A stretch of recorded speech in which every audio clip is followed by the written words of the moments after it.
苏楠是圈子里公认的木头美人，虽有精致五官，却因中年穿着老气横秋的灰色套装，戴着笨重的黑框眼镜，眼神呆滞无神，而被所有人视作毫无情趣的透明人。在名媛争奇斗艳的场合，她永远是躲在角落里喝白开水的那个。没人知道这是苏楠刻意为之的伪装，一切源于她的养母。养母曾是惊艳四座的才女，因锋芒太露，被豪门主母嫉恨，最终在一场人为的意外中毁容断腿，郁郁而终。弥留之际，养母死死抓着苏楠的手，指甲掐进肉里。楠楠，记住，在没有足够的能力反击之前，平庸才是最好的保护色。藏好你的光芒，别让那些人毁了你。苏楠听进去了，从此她收敛灵气，扮作愚钝，成了苏家那个最拿不出手，却也最让继母放心的私生女。继母为了攀附权贵，给她安排了一场又一场羞辱式的相亲，第 N 次相亲，地点在一家高级会所。对面的相亲对象秃顶富商，大概50岁，一双浑浊的眼在苏楠身上肆无忌惮地打量，满脸油腻的鄙夷。苏小姐，你继母把你夸得天花乱坠，这一件，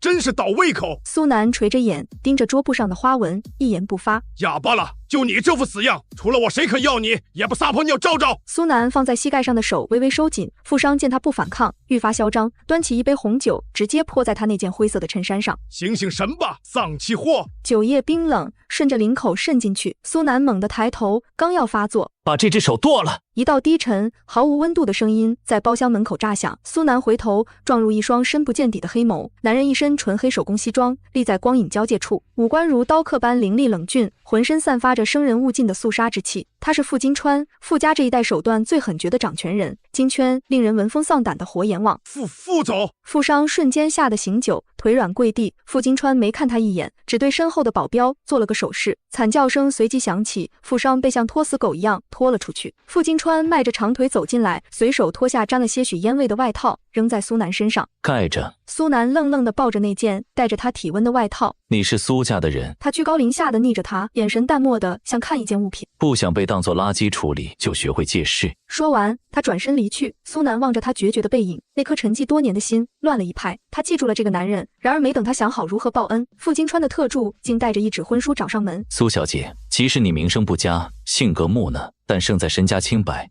我需要一个听话的妻子。傅金川坐在苏家破败的客厅里，语气淡得像在谈一笔生意。苏楠怔住，为什么是我？我很无趣。无趣才安全。我觉得你很省心。省心，这是他对他的评价，却让苏楠在那一刻生出了不该有的妄念。养母说锋芒太露会招祸，可他藏拙，他却选中了他。他以为这是救赎。婚后2年，傅金川确实给了他从未有过的安稳生活。他从不强迫他履行义务，却会在他生理期时让佣人熬好红糖姜茶。在他被继母刁难时，一个电话让苏家股价跌停。甚至有一次，两人视察工地，脚手架意外坍塌，千钧一发之际，傅金川没有任何犹豫，将他护在身下，钢管砸在他的背上和手臂上，发出沉闷的断裂声。苏楠在医院醒来，不顾脑震荡的眩晕，赤着脚冲向急救室。刚到门口，就听见傅家老爷子怒不可遏的咆哮：金川，为了那个像木头一样的女人，你连命都不要了，她哪里值得你这么做？苏楠推门的手僵在半空，紧接着是傅金川虚弱却异常冷静的声音：爷爷，您知道我在布什么局？我当然知道，你是为了温瑶，你想用苏楠这个毫无存在感的废物当挡箭牌，好让那帮老东西放松警惕，暗度陈仓，把温瑶接回来。但我告诉你，温瑶是罪人之女，这辈子都别想进傅家的门。苏楠站在门外，浑身血液瞬间冻结。他们在说什么？温瑶？那是谁？巨大的荒谬感和恐惧像潮水般没顶而来，将他淹没。他像个被抽去灵魂的木偶，机械地退回病房，颤抖着手指，他拨通了一个黑客朋友的电话：帮我查傅金川，还有一个叫温瑶的女人，我要全部真相。等待的时间漫长的像在凌迟，脑海里回荡着老爷子的怒吼、废物挡箭牌和傅金川那句冷静的我在布局。那一刻他才明白，原来他给的温暖都是为了另一个女人铺路的祭品。叮的一声，邮件进来了。苏楠点开，密密麻麻的资料和照片刺痛了他的眼。温瑶，著名芭蕾舞演员，傅金川青梅竹马的恋人。3年前，温家因经济犯罪倒台，温瑶被迫远走海外。傅家立下死规矩，绝不允许这种污点家族的女儿进门。傅金川为了保住温瑶，假意顺从家族安排，通过大数据筛选，选中了性格最软弱、背景最不起眼、最容易掌控的苏南。傅金川娶她是为了让家族放心，是为了树立一个听话傀儡的形象，从而暗中转移资产，为接回温瑶积蓄力量。一切都有了合理的解释。3天后，傅金川出院回来了，他右臂打着石膏，脸色苍白，但依旧俊美的让人移不开眼。怎么不开灯？张妈说你这2天没胃口。他问，语气是一贯的淡漠中夹杂着一丝不易察觉的温和。苏南坐在沙发角落，静静地看着他。曾经这张脸是他的救赎，现在却成了最讽刺的面具。傅金川并未察觉他的异样，或者说他从未真正用心观察过他。傅金川带他去了那家只接待顶级 VIP 的浴室型，刚进贵宾室，他的手机就震动起来。我去接个电话。他松开他，走到落地窗边。苏南面无表情地站在柜台前，他指着一块成色极佳的羊脂玉，这块帮我包起来。这块玉我要了。一道清脆悦耳、带着几分娇蛮的女声从身后传来。苏南回头，血液瞬间凝固。温瑶，那个在资料照片里像天鹅一样高傲的女人，此刻活生生地站在他面前。她穿着一身白色高定长裙，气质出尘，眼角眉梢都透着被娇宠出来的优越感，正似笑非笑地盯着苏南选中的那块玉。抱歉啊，我也看中了这块玉。虽然凡事讲究先来后到，但玉养人也挑人。这种极品羊脂玉戴在不懂它的人身上，简直是暴殄天物。这位小姐不如割爱。苏南手指微微收紧，指甲划过冰冷的柜台玻璃。我不让，刷卡。他转头看向经理，温瑶脸上的笑容一僵，直接伸手按住了那个锦盒。这位小姐，做人要有自知之明，你这身打扮配得上这块玉吗？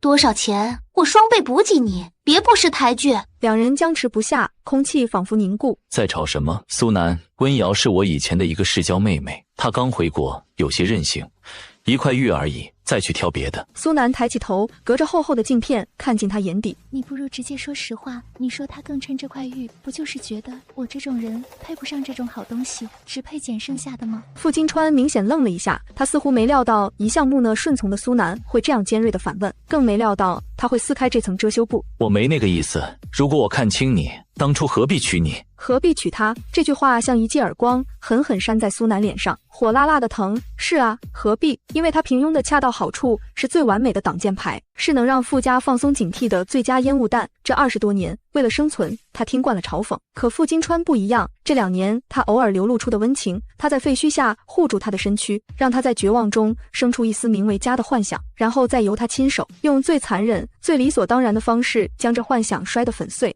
一言不发地走向另一边的柜台，随手指了一枚样式老旧的翡翠胸针。这时温瑶是带完出来了，那块羊脂玉挂在她修长的脖颈上，确实莹润生辉，衬得她宛如画中仙。温小姐太美了，简直是为您而生的。店员们由衷赞叹，傅金川的目光也落在温瑶身上。他眸色幽深，倒映着温瑶的身影，那眼底深藏的眷恋和失而复得的庆幸，虽然极力克制，却依然如火星般灼伤了苏南的眼。那是他看苏南时从未有过的眼神，心脏像是被一只满是倒刺的手狠狠揉搓，疼得他几乎窒息。金川好看吗？温瑶笑靥如花，眼角余光却瞟向一旁沉默的苏南。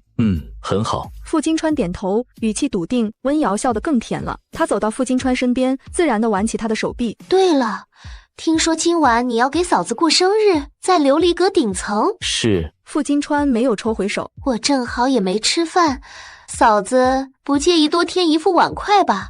我也想给你庆生呢。琉璃阁顶层的宴会厅奢靡浮华，傅金川给苏南办的这场生日宴排场大得惊人，半个京圈的名流都到齐了。苏南穿着那件毫无设计感的灰色长裙，戴着那副遮住半张脸的黑框眼镜。傅总口味真重，怎么受得了这种闷葫芦？你看他那唯唯诺诺的样子，哪有一点富家少奶奶的气场，简直是个笑话。嘘，听说只是个摆设。窃窃私语像苍蝇一样在耳边嗡嗡作响。苏南脊背挺得僵直，神色木然，仿佛是个聋子。宴会中途，傅金川当众送了他一份礼物，一套极罕见的粉钻首饰。盒子打开的瞬间，全场哗然，羡慕声四起。谢谢。苏南接过盒子，语气平淡的像是在收一份快递。温瑶是压轴出场的，她一出现，空气仿佛都静止了。那一身流光溢彩的高定礼服，精致无瑕的妆容，让她瞬间成了全场的焦点。抱歉，金川，我来晚了，没给嫂子准备礼物，嫂子别介意，不如我献个丑，跳支舞给嫂子助兴。说完，他转头看向傅金川，眼波流转。金川，我记得你以前也是国标舞的高手，不如陪我跳一曲，就当给嫂子庆生了。人群瞬间沸腾了，起哄声此起彼伏。傅总来一个金童玉女啊，这必须得跳。就是让我们开开眼。傅金川看着温瑶盈盈伸出的手，又瞥了一眼身边低头沉默的苏南，却最终还是握住了温瑶的手，滑入了舞池。悠扬的华尔兹响起，舞池中央，男人冷峻挺拔，女人优雅高贵，每一个旋转，每一个对视都默契十足，宛如天造地设的一对璧人。这才是正宫范儿啊！那个苏南站在那儿，简直像个保洁。真替傅总不值，被苏家这种上不得台面的东西占了位置。每一个字都像淬毒的刀片，一片片凌迟着苏南的尊严。他觉得自己快要窒息了，转身，他逃也似的去了露台。夜风凛冽，吹散了宴会厅里令人作呕的香水味。苏南死死抓着栏杆，指节泛白，身后突然传来沉稳的脚步声，紧接着一件温热的西装外套披在了他肩上，男人熟悉的松木香气将他包围。傅金川从身后拥住他，下巴抵在他的发顶。怎么躲到这儿来了？那些长舌妇的话别往心里去，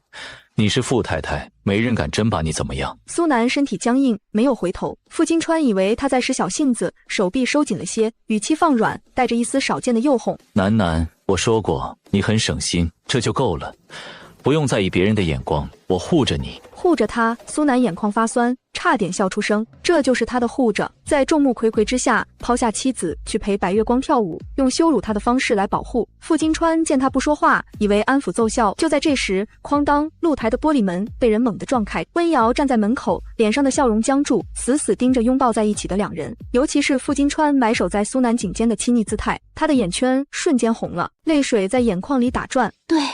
对不起，我不知道你们。声音带着哭腔，还没说完，他捂着嘴转身就跑，背影仓皇又可怜。傅金川几乎是触电般松开了苏南，脸色骤变，目光紧紧追着温瑶消失的方向，眼底的慌乱和焦急甚至来不及掩饰。他迅速收回视线，有些烦躁地对苏南丢下一句：刚才的事别多想，你是傅太太，这位置没人动得了，我有急事先去打个电话。说完，他大步流星地追了出去。苏南站在冷风中，看着那个空荡荡的门口，嘴角扯起一抹极淡的嘲讽。这个所谓的生日宴，多待1秒都是折磨。他扔下那件带着他体温的外套，独自离开了酒店。刚走到酒店楼下的车道旁，一道身影挡住了去路，是温瑶。他眼角的泪痕还没干，但神情已经变了，双手抱臂，高傲地审视着苏南。苏南，这就受不了了？温瑶轻笑，声音甜腻却刺耳。主角还没散场呢，你这个正宫怎么先逃了？是不是看到金川追出来哄我，心里难受了？苏南不想跟他废话，绕开他就要走。站住！温瑶一把拽住他的手腕。我们聊聊关于金川，关于这场可笑的婚姻，有些真相你该知道了。滚开！苏南声音冰冷。怎么怕了？知道自己是个鸠占鹊巢的冒牌货？温瑶不依不饶，指甲掐进苏南的肉里。我告诉你，金川他根本就没碰过你吧？他嫌你恶心啊！放手！苏南用力甩手，两人在车道边缘拉扯起来。滴，温瑶的尖叫声就在耳边，凄厉的有些失真。意识涣散间，周围乱成一团，脚步声、惊呼声、救护车的鸣笛声。恍惚中，他看见傅金川狂奔而来的身影，那张泰山崩于前而色不变的脸上，第一次出现了失控的惊恐。接着，他听到了急救人员焦急的询问：傅总，2位伤者情况都很危急，救护车担架有限，必须先送一个重伤的去抢救。温小姐腿部骨折，可能会影响以后的芭蕾生涯。苏小姐头部受创，伤口很深，可能会有脑损伤。苏南努力想睁开眼，想看清那个男人会怎么选，然后他听到了傅金川的声音，果断冷酷，没有一丝犹豫。先救温瑶，她是跳舞的，腿绝不能废。那傅太太，她无所谓，只要死不了就行。那张脸毁了也就毁了。无所谓这3个字像是一把生锈的锯子，硬生生锯断了苏南最后那一丝微弱的念想。是啊，他是木头，是废物，是即便毁了容，坏了脑子也无所谓的工具。而温瑶是高贵的白天鹅，一根羽毛都不能伤。苏南闭上眼，任由黑暗将自己彻底吞噬。再醒来时，是在充斥着消毒水味的病房，身边空荡荡的，只有点滴瓶里药水滴落的声音。苏南抬手摸了摸额头，缠着厚厚的纱布，门被推开，温瑶在一群狐朋狗友的簇拥下走了进来。他坐着轮椅，腿上打着石膏，脸上却红光满面，透着胜利者的得意。苏南，温瑶滑着轮椅来到床边，啧啧两声。听说你脑袋被撞得不轻，缝了10几针，我还以为你会变傻子呢。没想到命还挺，不过啊，就算留了疤也无所谓，反正你本来也就是个毫无存在感的透明人，多一道疤少一道疤，金川根本不在乎，这纱布缠着反而遮了你的穷酸气。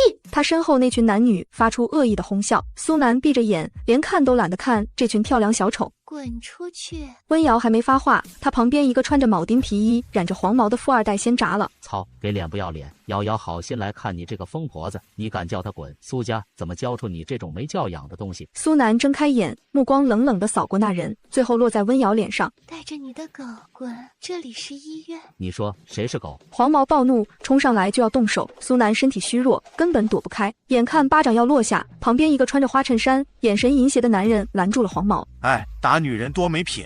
赵括是圈子里出了名的色胚，他上下打量着病床上脸色苍白的苏南，舔了舔嘴唇。这位傅太太虽然长得无趣，但这股子倔劲儿倒是挺带感。听说越是这种平时装正经的女人，到了床上越浪。他往前凑了2步，逼近病床，眼神像黏腻的鼻涕虫一样在苏南身上爬行。说着，那只脏手竟直接伸向苏南的病号。旁边温瑶那伙人，有的吹口哨，有的拿手机录像，温瑶更是嘴角噙着冷笑，一副看好戏的姿态。绝望和怒火在这一刻烧断了理智的弦。苏南眼角瞥见床头柜上的不锈钢保温杯，他用尽全身力气抓起杯子，对着赵括那颗猥琐的脑袋狠狠砸了下去。咚一声闷响，伴随着赵括杀猪般的惨叫，鲜血瞬间顺着他的额头流下来。就在这时，病房门被护士撞开，看见满脸是血的赵括，还有衣衫不整，手里紧紧攥着带血保温杯的苏南，护士尖叫出声：天哪，杀人了！保安，快报警！警察局，苏南和温瑶这帮人被分开审讯。温瑶那边众口铄金，一口咬定是苏南发疯故意伤人，苏南坚称是自卫，是为了反抗性骚扰，但没人信，谁会相信一个木讷无趣的丑女会被富二代性骚扰？半小时后，傅金川带着傅氏集团的首席律师到了。傅总，这事儿有点棘手，那边赵家施压，说赵公子被打成轻微脑震荡，苏小姐这边说是自卫，但现场没监控，人证全是赵公子那边的人，您看。傅金川的目光穿过单向玻璃，落在审讯室里的苏南身上，他抱着膝盖缩在椅子上，领口少了一颗扣子，额头的纱布渗出了血，整个人像只受伤却充满攻击性的小兽。傅金川眉心微蹙，随即移开视线，看向坐在一旁轮椅上楚楚可怜的温瑶。温瑶红着眼眶冲他轻轻摇头，一副受了惊吓却还在隐忍的模样。傅金川沉默了几秒，这几秒钟的死寂对苏南来说比刚才的羞辱更漫长。终于他开口了，声音冷静的近乎残酷：赵括是混账但强奸，苏南，你是不是神经过敏了？赵括什么样的女人没见过？他又转向局长，语气公事公办：赵括伤了是事实，先送医。苏南情绪不稳定，有暴力倾向，既然赵家要说法，就按治安管理处罚，拘留几天，让他冷静冷静。玻璃那头的苏南猛地抬头，难以置信地看着他。原来在他眼里，因为赵括阅女无数，因为他苏南乏善可陈，所以他就不可能被侵犯，心像是被活活挖出来扔在地上踩得稀烂。警官立刻点头哈腰，明白了，副总，来人送温小姐和赵少去医院。随后对着苏南冷冰冰地宣读：苏南因涉嫌故意伤害及寻衅滋事，现依法对你进行行政拘留。很快，温瑶被傅金川亲自推着轮椅送出警局。第7天，刑满释放。傅金川的车停在门口，他倚着车门，指尖夹着烟，烟雾缭绕中，神色晦暗不明。看到苏南走出来，他掐灭烟头，走了过来。出来了，上车，回老宅。苏南没动，他站在台阶上，直视着他的眼睛，声音嘶哑的像含着沙粒。为什么？傅金川顿了一下，似乎不解。什么为什么？为什么要关我？为什么放走他们？苏南问得很轻，却字字泣血。是不是因为在你心里，我这种女人根本不配有人权，所以不管我遭遇了什么，只要是温瑶的朋友做的，那就一定是我在撒谎，是我在发疯。傅金川看着他眼底破碎的光，心头莫名掠过一丝烦躁。他掐灭了烟，语气放缓，带着上位者自以为是的理智与宽容。南赵括是混蛋，但他那样身价的人想睡什么样的女人没有？强奸概率太低，我跟里面打过招呼了，没让他们太为难你。没太为难，苏南死死咬着毫无血色的嘴唇，尝到了铁锈般的腥味。他所谓的打过招呼，大概是被温瑶那边的特殊关照覆盖了。他根本不知道，也没想过去查证。这7天他在里面经历了怎样的非人折磨？因为在他眼里，他不配被觊觎，所以他的恐惧是误解，他的反抗是冲动。接下来的几天，傅金川似乎是为了安抚这个听话的工具人，罕见地展现出了补偿的姿态。他带他出席顶级私人邮轮拍卖会，一掷千金，拍下昂贵的古董胸针，名画全部记在他名下。苏南看着那些流光溢彩的宝物，只觉得像是一堆冰冷的石头压在心口。晚宴结束，苏南独自走到邮轮，甲板吹风，身后传来高跟鞋敲击甲板的脆响，又是温瑶。苏南，金川给你砸了这么多钱，心里平衡点了。温瑶走到他身边，海风吹乱了他的长发，却吹不散他眼里的恶毒。可惜呀，这些东西再贵，也改变不了你是个党牌的事实。等风头一过，温家翻身，你就该卷铺盖滚蛋了。到时候我会给你发喜帖的。苏南胃里一阵痉挛，转身欲走，温瑶却一把扣住他的手腕。这就想走，心虚了。上次我就告诉过你真相，金川爱的一直是我，你不过是个……松手。苏南用力挣脱，两人在甲板边缘拉扯，游轮正好遇上浪涌，猛地一晃，温瑶脚下一滑，惊叫一声向后倒去，下意识死死拽住了苏南的衣襟。啊！失重感袭来，两人翻过护栏，直直坠入漆黑冰冷的海水中，刺骨的海水瞬间灌入鼻腔，窒息的恐惧像一只大手扼住了咽喉。苏南不会游泳，在黑暗中徒劳的挣扎，身体不断下沉。恍惚间，他看到一道黑影破水而入，矫健地游向他们，是傅金川。他没有任何停顿，甚至没有一丝迟疑，径直游向了正在扑腾呼救的温瑶，从身后托起他，快速向放下的救生艇游去。从头到尾，他没有回头看苏南一眼，海水冰冷，却不及心死。就在苏南意识即将消散之际，路过的巡逻艇发现了他，船员七手八脚将他捞了上来。他瘫在甲板上，剧烈的呛咳，吐出苦涩的海水，浑身湿透，抖得像风中的落叶。另一边，傅金川已经把温瑶送上了救生艇，正脱下外套紧紧裹住他，低声安抚。这时他才像是突然想起了什么，猛地抬头看向这边，目光触及苏南的那一刻，他的瞳孔骤然收缩。你的脸。他下意识出声，眉头紧锁。苏南心里一惊，本能的抬手捂住脸，常年涂抹的暗沉粉底，经过海水的浸泡和挣扎，已经斑驳脱落，露出了原本银白如玉的肌肤。那副呆板的黑框眼镜早已葬身海底，湿漉漉的刘海贴在额前，再也遮不住那双惊魂未定却依然清澈动人的眼眸。金川，我腿好疼，好冷。温瑶适时地发出一声虚弱的呻吟，整个人缩进傅金川怀里，截断了他探究的视线。傅金川立刻收回目光，忍一忍，船医马上就到。他不再看苏南，打横抱起温瑶，大步流星地走向船舱。苏南看着他决绝的背影，攥紧了湿透的裙角，指尖泛白。最终他在好心船员的帮助下，找了个空房间换下了湿衣服。镜子里那个平庸无趣的苏南不见了，取而代之的是一张美得令人屏息却苍白如纸的脸。这是养母留给他的诅咒，也是他藏了20多年的秘密。下游轮时，手机震动了一下，是傅家老爷子发来的短信：离婚证已办妥，从现在起，你和金川和傅家再无瓜葛，补偿款已打入你账户，立刻消失，别逼我动手。苏南握着手机，站在码头凛冽的风中，一切都结束了。他拦了一辆出租车，没有回别墅，而是直接去了郊外的墓园。墓碑上的照片，女人笑容温婉，眼底却藏着化不开的哀愁。妈，苏南跪在碑前，声音飘散在风里。你说的对，锋芒太露会招祸，可我藏拙扮丑，当个透明人也一样被人践踏进泥里。哪怕前路荆棘密布，我也要用原本的样子活出个人样来。他重重地磕了3个响头，起身转身离开。回到别墅，趁着傅金川还在医院陪温瑶，他迅速收拾了简单的行李，卸掉了所有伪装。然后他订了最早一班飞往西南的机票，去机场换登机牌，安检候机。全程他都微微低着头，但那张素颜却足以颠倒众生的脸，依然引得路人频频侧目，甚至有不少人偷偷举起了手机。他不在意了。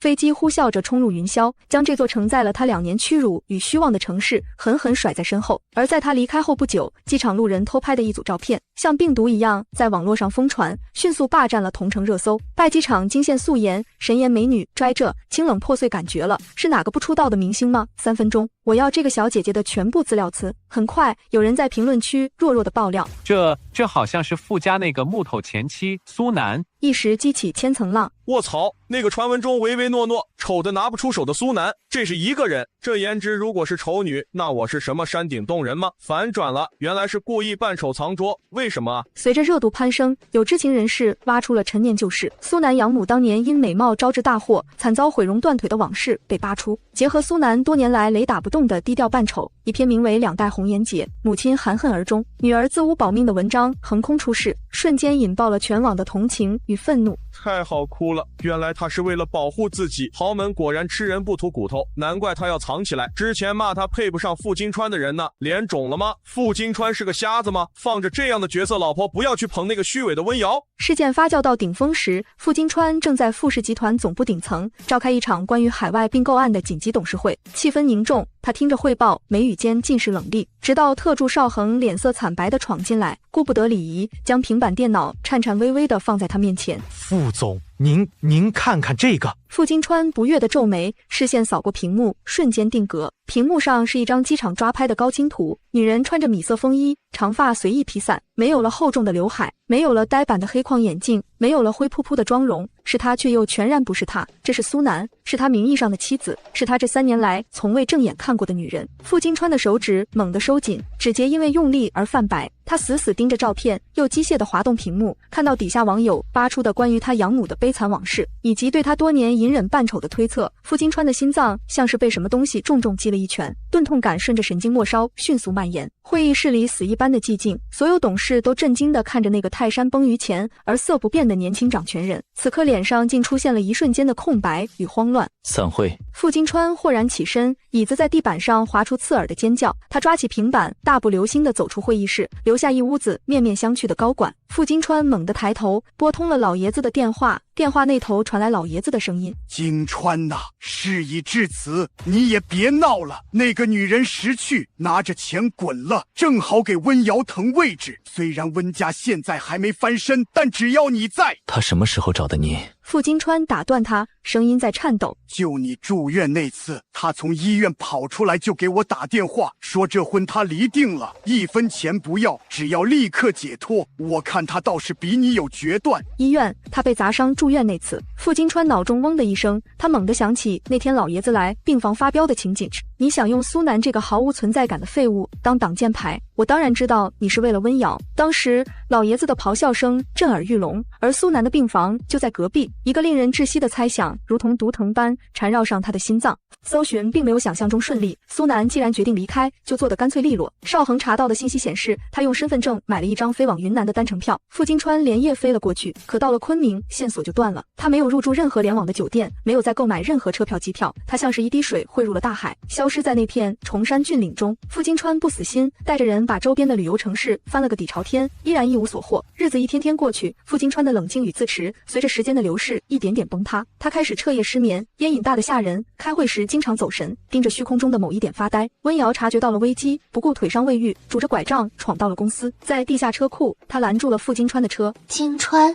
你为什么不接我电话？是不是因为苏南那个贱人？那都是假的，照片是 P 的，他就是故意整容回来报复我们的。金川，你别被他骗了，他心机太深了。傅金川降下车窗，冷冷地看着他，看着这张曾经让他心心念念、发誓要护在手心的脸。此刻，在那层精致的皮囊下，他只看到了丑陋的嫉妒和扭曲的算计。记忆里那个纯洁高傲的白天鹅碎了。温瑶，他长什么样是真是假，不需要你来评判。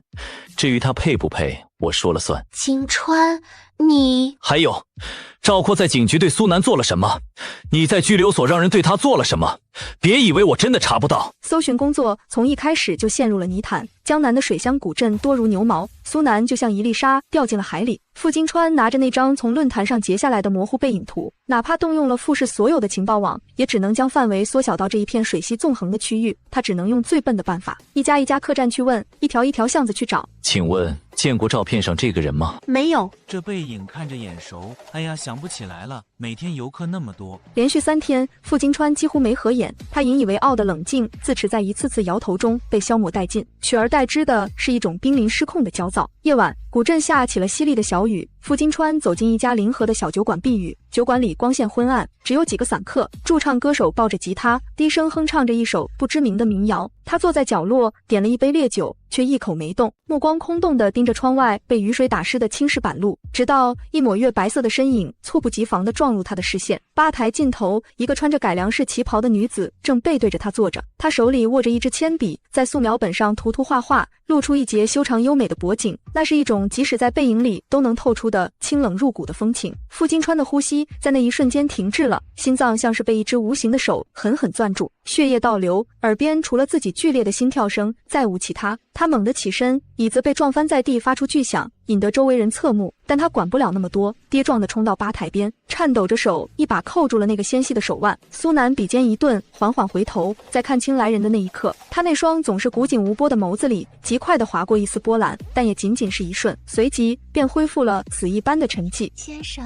你认错人了。他试图抽回手，傅金川却死死攥着，指节泛白，力气大的仿佛要将他的骨头捏碎。他的目光近乎贪婪地在苏南脸上游走，每一寸眉眼，每一分神韵，都是他曾经视而不见，如今却刻骨铭心的模样。悔恨、狂喜，还有那种失而复得的巨大酸楚，在他胸腔里横冲直撞，撞得他眼眶通红。楠楠，是我找到你了，跟我回去，我们谈谈，求你。苏南看着他，嘴角极其轻微地勾了一下，那笑意未达眼底，全是讽刺。回去？回哪去，傅总？他抬起另一只手，一根根掰开他僵硬的手指。傅氏集团的离婚公告已经挂了半个月了，我也签了字，法律上我们已经没有任何关系了，请你自重，别再来打扰我的生活。说完，他合上素描本，转身欲走。那个公告不算数，那是我爷爷擅自发的，我根本不知情，我没有签字。楠楠，只要我不认，那就不作数。谁发的并不重要，重要的是结果。结果就是我苏南已经不是你傅金川用来给心上人挡枪的工具了，请你放手，也请你滚出我的世界。苏南推开酒馆厚重的木门，身影瞬间没入外面的雨幕中。傅金川僵在原地，大脑一片空白。几秒后，他像是从噩梦中惊醒，发疯一般冲了出去。雨越下越大，模糊了视线。他追上他，拦在他面前，雨水顺着他冷峻的脸庞滑落，让他看起来狼狈不堪。楠楠，给我个机会，我们重新开始，好不好？我会处理好温瑶，处理好爷爷，所有让你受委屈的人，我都会让他们付出代价。我保证，以后再也不会。傅金川。苏南站在雨里，没有撑伞，雨水打湿了他的长发，却让他那张素颜的脸显得更加清绝。他微微仰头，眼神平静的令人心惊。你所谓的重新开始，是指让我继续回去做那个你看都不看一眼的摆设，还是当你向家族示威，证明你对温瑶情比金坚的道具？傅金川脸色煞白，像是被人当胸捅了一刀，踉跄着后退半步。不是，我不是。你爷爷说的没错，我平庸无趣的时候是你们傅家最趁手的挡箭牌，我现在漂亮了，是不是又成了你可以拿来炫耀，满足你那点可笑占有欲的战利品？傅金川张了张嘴，喉咙像是被堵住，发不出一点声音。你的道歉我听到了，但我不需要，也不接受，别再跟着我。他冷冷地丢下这句话，转身走进了一条幽深的小巷。傅金川站在雨里，看着他决绝的背影，浑身冰冷。他想追，腿却像灌了铅，他只能远远地坠在他身后，像个见不得光的影子。他看着他走进一家挂着听雨牌匾的民宿，暖黄的灯光从2楼的窗户透出来，在雨夜里显得格外温馨。傅金川在河对岸找了个能看到那扇窗的位置，就那样站在雨里痴痴地望着，直到那盏灯熄灭，直到天边泛起鱼肚白。第二天雨停了，苏南很早就出了门，他换了一身简单的棉麻长裙，提着画架沿着河边走到一棵老槐树下。他支起画架，对着晨雾中的石桥开始作画，阳光穿透薄雾洒在他身上，他神情专注而宁静。偶尔有路过的镇民跟他打招呼，他会抬头报以温柔的浅笑，那笑容是真实的、鲜活的，不像在傅家那2年，他总是低眉顺眼，活得像个没有灵魂的假人。傅金川躲在巷口的阴影里，贪婪地窥视着这一切，心口那个巨大的空洞，因为这一幕反而疼得更厉害了。原来离开了他，离开了那段充满算计的婚姻，他才能活得这么好。他像个幽灵，在听雨附近徘徊了整整3天，看着他买菜做饭，在院子里逗弄流浪猫，看着他在夕阳下发呆。第3天下午，这份平静被打破了，一辆黑色的迈巴赫极其嚣张地开进了古镇，停在了听雨民宿的门口。车门打开，温瑶拄着拐杖，气势汹汹地被人搀扶下来。傅金川瞳孔骤缩，立刻从藏身处冲了出去。院子里，苏南正在修剪一盆兰花。苏南，你这个不要脸的贱人，都离了婚了，还躲在这儿勾引金川？你以为露出这张狐狸精的脸就能翻身了？做梦！金川爱的人是我，你不过是他用来气那些老古董的工具，一个用完就扔的垃圾。苏南放下剪刀，慢条斯理地拍了拍手上的土，他抬眼冷冷地看着温瑶。温小姐，私闯民宅是违法的，滚出去！你让我滚！温瑶气笑了，正托扶着他的人单腿跳着，指着苏南：该滚的是你！你敢说金川不是追着你来的？不是你故意发照片泄露行踪？傅金川大步跨进院子，看到温瑶那副泼妇骂街的嘴脸，听到那些不堪入耳的辱骂，一股暴力的怒火直冲天灵盖。温瑶！他猛地回头，看到面色铁青的傅金川，脸上瞬间切换成委屈模式。金川，你是来找我的对不对？我就知道你不会被这个女人的表象骗了。傅金川看都没看他一眼，径直走到苏南身前，将他严严实实地挡在身后，然后他才转过身，盯着温瑶。我警告过你，别再出现在他面前。金川，温瑶被他的眼神吓住了，声音发颤。我是怕你被骗，这个女人以前装丑，现在又装清高，她心机太深了。闭嘴，少恒，把她带走。既然温家管不好女儿，我不介意帮温家代为管理。一直跟在后面的特助少恒立刻带着保镖上前，强行架住了温瑶。不，金川，你不能这么对我，我是为了你好啊。这个贱人她配不上你。温瑶疯狂挣扎，小院重新安静下来。傅金川深吸一口气，转身看向苏南：南，跟我回去吧，好不好？傅金川声音低了下来，带着小心翼翼的讨好。苏南退后一步，避开了。傅金川，你还不明白吗？不仅是温瑶的问题，是你从一开始就带着目的接近我，是你把一个活生生的人当成了博弈的筹码，是你爷爷骂我废物时你的默许，是玉石店里你把我要的玉亲手戴在温瑶脖子上，是警局里你认定我这种无趣的女人不配被骚扰，是海里你救了温瑶，任由我下沉。他每说一句，傅金川的脸色就灰败一分。我不恨你了，恨一个人太费神，但我也不爱你了。我现在过得很好，没有你的生活我很喜欢，所以请你离开。他直视着他猩红的眼睛。傅金川站在那里，他张了张嘴想挽留，却找不到任何立场。最终他被苏南请出了院子，吱呀一声，木门在他面前合上，他没有再敲门。傅金川回到了京市，再见他时，那个杀伐果断的傅金川仿佛一夜之间变成了一个不要命的疯子。他回京的第一刀就砍向了温家，雷霆手段，刀刀见骨。短短半个月，原本还在苟延残喘的温家彻底崩盘，资金链断裂，被强制清算。温家父母一把年纪，在那栋即将被拍卖的别墅门口哭天抢地。温瑶更是崩溃，他怎么也没想到，那个曾经对他百依百顺的竹马狠起来竟如此不留余地。他跪在富士大楼冰冷的台阶下，从清晨跪到日暮，哭得嗓子哑了，求傅金川见一面，求他念在旧情高抬贵手。傅金川一次都没见，只让特助邵恒带下去一句话：动了不该动的人，就要有死的觉悟。紧接着，在年度最具影响力的商业峰会上，傅金川作为特邀嘉宾压轴登场。他站在聚光灯下，面对着台下无数长枪短炮和商界巨报，没有谈千亿级别的项目，没有谈未来的经济版图，他面容冷峻，对着全世界的镜头说了一件私事。借此机会，我要澄清一个谣言，关于富士集团此前发布的离婚公告，并非本人意愿，系内部管理失误。我傅金川此生认定的妻子只有苏南一人，我正在重新追求她。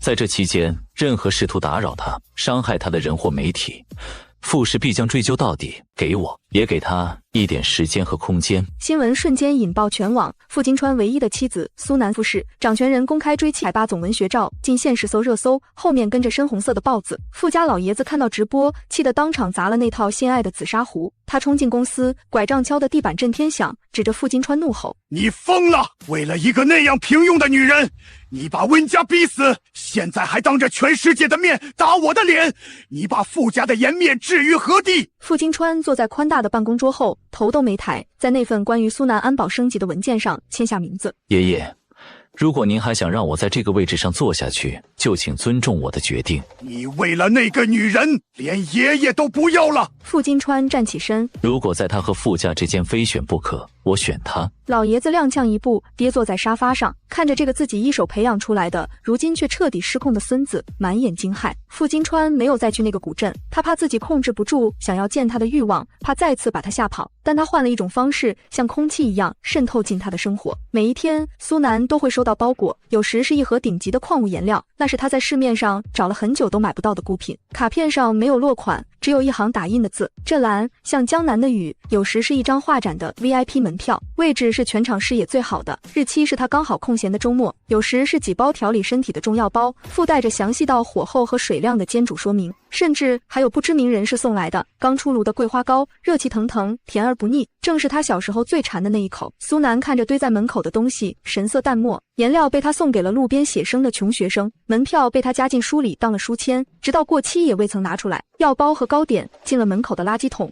或者分给了邻居的大黄狗。客栈老板娘看着那些昂贵的东西被糟蹋，忍不住劝道：小苏啊，那个傅先生东西天天送，人却躲着不敢露面，看着像是真的把肠子都悔青了。苏南正在调色盘上混合着赭石和群青，闻言笔尖一顿，只淡淡道：迟来的深情比草都轻，有些伤口不是贴2张创可贴就能当没发生过的。老板娘叹了口气，不再多嘴。与此同时，网络上的风暴虽然猛烈，却诡异的没有波及到这个偏远的小镇。有想蹭热度的网红和狗仔，试图根据蛛丝马迹摸到听雨民宿，人还没进镇子就被莫名其妙的修路、安检或者迷路挡了回去。苏南背着画架结束了一天的写生，慢悠悠地往回走。路过一条平时没什么人的巷子时，一辆破旧的面包车突然失控般冲了过来，急刹在他身侧，车门哗啦拉开，2双粗糙的大手猛地伸出，捂住他的口鼻，掐住他的腰，将他像麻袋一样拖进了车厢。苏南只来得及发出一声闷哼，刺鼻的乙醚味就钻进了鼻腔。在那令人窒息的黑暗降临前，他看到了副驾驶座上温瑶那张写满狰狞与快意的脸。傅金川正在富士总部主持一场决定集团未来5年战略方向的视频会议，会议室里鸦雀无声，只有大屏幕上海外高管的声音。就在这时，放在手边的专属手机突然震动起来，那是只连接了苏南安保团队的紧急线路。傅金川眉心一跳，一种极度不祥的预感瞬间攫住了他的心脏。傅总出事了，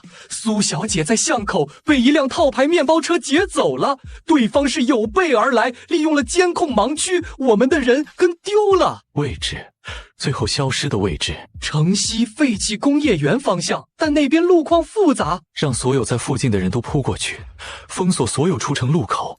我要每一帧监控，每一辆可疑车辆的信息。副总，会议滚！电梯太慢，他直接踹开防火门，顺着楼梯狂奔而下，脚步踉跄却极快。到了地下车库，引擎轰鸣声响彻整个空间，黑色的轿车像离弦的箭一样冲了出去，蹭掉了车漆也毫不在意。恐惧灭顶的恐惧，比当年得知温瑶要被送走时强烈10000倍。脑子里全是苏南，如果他出事，如果他真的有个3长2短。傅金川握着方向盘的手在剧烈颤抖，冷汗瞬间湿透了后背，他不敢想，根本不敢想。直升机立刻到顶楼，去城西，哪怕把城西翻个底朝天，也要把他给我找出来。城西，一座废弃的化工仓库，空气中弥漫着刺鼻的铁锈味和尘土味。苏南被粗暴地扔在满是灰尘的水泥地上，手脚被绳索勒得生疼，一盆冷水泼在脸上，他呛醒过来。苏南，没想到吧，你也有落到我手里的一天。这张脸长得是真好啊，难怪把金川迷得神魂颠倒。温瑶，你这是犯罪！犯罪！温瑶像是听到了什么笑话，癫狂地大笑起来。我都这样了，还怕什么犯罪？我本来只想划烂你的脸，让你变回那个丑八怪，但现在我要让金川亲眼看着他捧在手心里的宝贝是怎么变成一滩烂泥的。就在这时，仓库那扇锈迹斑斑的大铁门被一辆越野车狠狠撞开，烟尘四起中，车门打开，傅金川从车上跳下来，一身狼狈，双眼猩红，浑身散发着仿佛来自地狱的煞气。傅金川的视线瞬间锁定了地上的苏南，见他虽然狼狈被绑，但衣衫尚整，那颗悬在嗓子眼的心才猛地坠回胸腔，砸得生疼。但下一秒，他看到了温瑶手里那把抵在苏南颈动脉上的美工刀，那一瞬，他眼底翻涌起滔天的暴力，浑身的血液仿佛都冻结成了冰渣。温瑶，他开口，声音嘶哑粗流，像是在嚼碎玻璃。放了他！傅金川，你终于来了！他一把薅住苏南的头发，逼迫他仰起头，将那张清冷绝艳的脸暴露在空气中。你看啊，你看清楚这个贱人，他有什么好？除了这张脸，他哪点比得上我？值得你为了他毁了温家，毁了我。傅金川死死盯着那道渗血的伤口，呼吸都在颤抖，眼里的杀意几乎要化作实质。放了他，你要什么我都给。什么都给？我要你娶我，现在就在这儿，当着这个贱人的面发誓，你会娶我，你会爱我一辈子。做梦，除了苏南，我谁也不要。哈哈哈哈！好一个情深意重，那我就毁了他这张脸。我看对着一个满脸刀疤的丑八怪，你还怎么情深？你敢动他一根头发，我就把你千刀万剐！他一边说着，一边不动声色地极缓慢地向前挪动脚步，全身肌肉紧绷，如蓄势待发的猎豹。你看我敢不敢？既然我得不到，谁也别想得到。话音未落，他手腕猛地发力，刀尖带着决绝的恨意，狠狠朝苏南的左脸划下。南，他根本没想过空手夺白刃，而是直接用血肉之躯死死的不留一丝缝隙的将苏南护在了身下，同时左手如铁钳般扣住了温瑶持刀的手腕。扑哧，利刃入肉的声音让人牙酸，刀锋偏离了苏南的脸，却结结实实的扎进了傅金川挡在前面的右肩，甚至因为惯性狠狠划拉了一下，鲜血瞬间喷涌而出，染红了苏南的衣领。温热心甜的液体滴在他呆滞的脸上，傅金川闷哼一声，脸色瞬间惨白，额角青筋暴起，但他连看都没看一眼伤口，左手忍着剧痛狠狠一折，咔嚓，清脆的骨裂声伴随着温瑶撕心裂肺的惨叫响彻仓库，手腕被生生折断，美工刀当啷落地，傅金川一脚将刀踢远，反手将痛得满地打滚的温瑶狠狠啄在墙上，膝盖死死抵住他的咽喉，直到身后的保镖蜂拥而上将人按住。这一切发生的太快，快到苏南甚至没来得及闭眼。傅金川松开温瑶，踉跄着跪倒在苏南面前，他右肩血流如注，整条手臂都在痉挛，却颤抖着那只完好的左手去解苏南手上的绳索，动作急切又笨拙，指尖抖得不成样子。南，没事了，别怕，没事了，我来了，对不起，我来晚了。绳索解开，白皙的手腕上一圈淤青，傅金川瞳孔震颤，想捧他的脸查看伤势，又怕手上的血弄脏他，手僵在半空，进退维谷。他红着眼，像只被遗弃的大狗，卑微地看着他，眼里满是破碎的恳求和心疼。疼不疼？脸上有没有伤到？我带你去医院，马上就去。从被绑架到刀锋逼近，再到这个男人从天而降替他挡刀，鲜血淋漓。苏南坐在满是灰尘的地上，看着眼前这个曾经高高在上，如今却狼狈不堪的男人，看着他被鲜血浸透的半边身子，他安静的可怕。直到傅金川不顾剧痛想要抱起他时，他才终于有了反应。傅金川，这出苦肉计演够了吗？演够了吗？傅金川浑身一僵，像是被人当胸狠狠捶了一拳，连呼吸都凝滞了。他难以置信地看着他，苍白的嘴唇颤抖着，却发不出声音。这次是挨一刀，下次呢？是不是要把命赔给我，才觉得两清了？傅金川，你的爱太迟了，也太沉重了。他顿了顿，每一个字都像是一把钝刀，在他鲜血淋漓的心上反复拉锯。我受不起，也不想要。说完，他没有再看他一眼，也没有看那只因为他的话而僵硬在半空还在滴血的手。他撑着冰冷的地面，自己站了起来，拍了拍裙摆上的灰尘，然后转身朝着仓库大门，朝着外面闪烁的警灯，平静而决绝地走去，背影挺直，没有回头。哪怕身后那个男人痛得浑身发抖，哪怕他为了救他差点废了一条胳膊，他也没有回头看一眼。傅金川跪在原地，看着他离去的背影，感觉体温随着血液一点点流失，一种彻骨的寒意比伤口的剧痛更先一步将他吞没。原来心死是这种感觉，不是歇斯底里，不是痛哭流涕，而是你把心掏出来捧给他，他却嫌脏，连看都懒得看一眼，随手扔在路边的尘埃里。配合警方做完笔录，苏南回到了民宿，他没有停留，甚至没有等到天亮，连夜结清了房费，他只带了随身的证件和话剧，在一个黎明前的黑暗时刻，悄无声息地离开了这座江南小镇，就像他来时一样，没带走一片云彩，也没留下任何痕迹。傅金川得到消息时，正在医院的急诊室缝合伤口，没有打麻药，针线穿过皮肉，他连眉毛都没皱一下，直到邵恒那个电话打进来。傅总，苏小姐她走了，我们的人没拦住，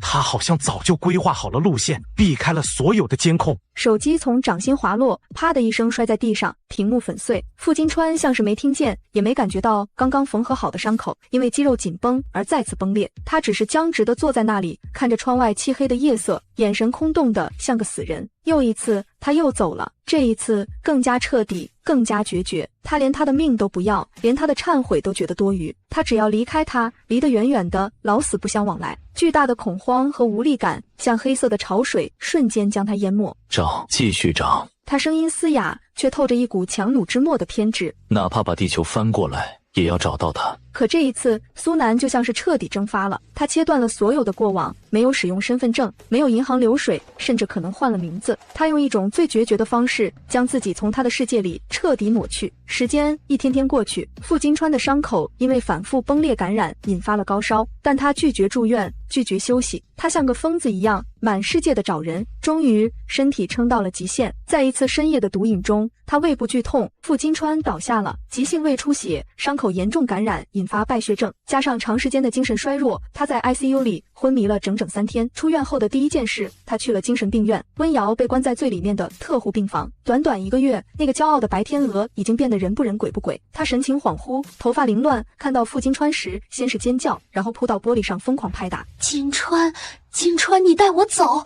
这里有鬼，他们打我，他们给我吃奇怪的药，我是温家大小姐，我不能待在这里。傅金川站在玻璃外，身形消瘦，脸色苍白如纸，但那双眼睛却冷得像深渊。他静静地看着里面癫狂的温瑶，脸上没有一丝表情。这里很安静，很适合你赎罪。不，傅金川，你不能这么对我，我爱你啊，我做这一切都是为了爱你。温瑶凄厉地哭喊。关好他，让他长命百岁，好好活着。活着受罪才是最大的惩罚。走出精神病院，阳光刺眼，傅金川抬手遮了遮眼，他把害他的人都处理了，把障碍都扫清了，可是那个能陪他看风景的人已经不在了。他终于明白，有些东西一旦弄丢了，就再也找不回来了。